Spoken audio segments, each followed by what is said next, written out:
인데요. 예. 이 조국 민정수석이 지금 최근에 페이스북에다가 여러 메시지를 올렸는데 여기에 대한 좀 비판의 목소리도 많은 것 같습니다.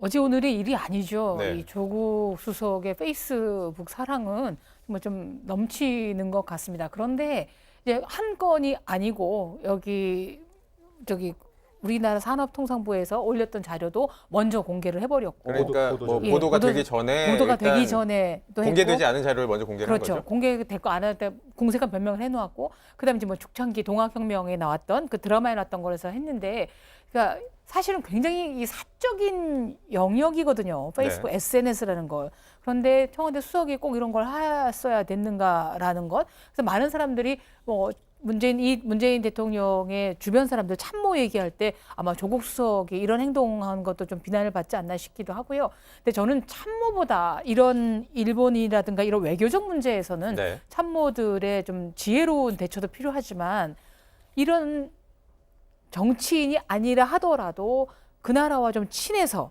친일이나 친미가 아니라 지일이나 짐이나 지중을 해서 평소에 한 말씀, 영향력 있는 말씀을 전해줄 분들 왜 이렇게 없을까? 네. 그리고 지난 정부도 마찬가지였습니다. 지난 정부 더 했죠.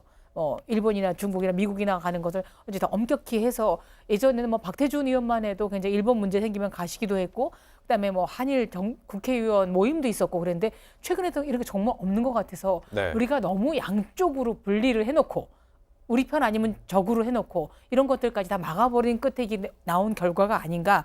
아베 수상의 한마디의 그런 뭐 네. 복수 이런 문제가 아니라 우리도 정말 너무나 황폐화시키지 않았나라는 좀 한번 반성을 해봅니다. 네, 좀 상대 국가에 대한 좀 넓은 풍부한 지식을 바탕으로 그렇죠. 지금 시기에 필요한 좀 정돈된 분석 같은 걸 좀 찾아보기 어렵다. 좀 이런 네. 말씀이신 것 같습니다.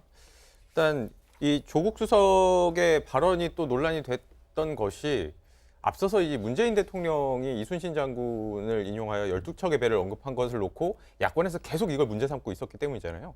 그러니까 결국은 문재인 대통령이 지난 12일에 전남 무안에서 열렸던 한 행사장에서 네. 전남 도민들은 그 과거 이순신 장군과 12척의 배로 일본에 맞섰던 그런 어떤 위력이 있는 도민이다라는 얘기를 하는 과정에 등장했던 표현을 야당이라든지 뭐 다른 세력들이 굉장히 공격을 했던 부분이 있었어요. 네.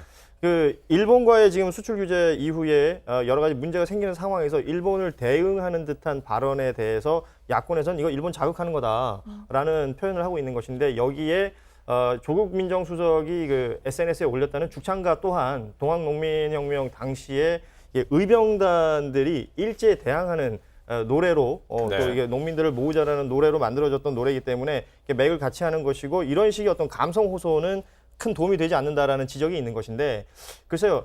한 개인이 SNS에 본인의 어떤 뭐 정서나 본인의 주장이나 본인의 생각을 실을 수는 있다고 저는 생각을 합니다. 그건 표현의 자유의 영역에 들어가는 것이겠죠.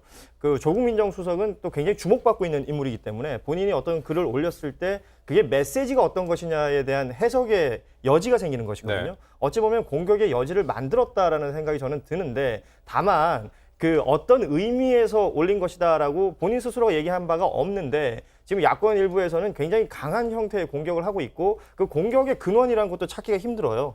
이랬으니 이랬을 것이다라는 그 각각 상상력에 기반을 둔 여러 가지 주장들만 지금 나오고 있는 상황인데요. 이런 것들이 글쎄요. 무슨 국익에 도움이 될까라는 생각을 저는 가져봅니다.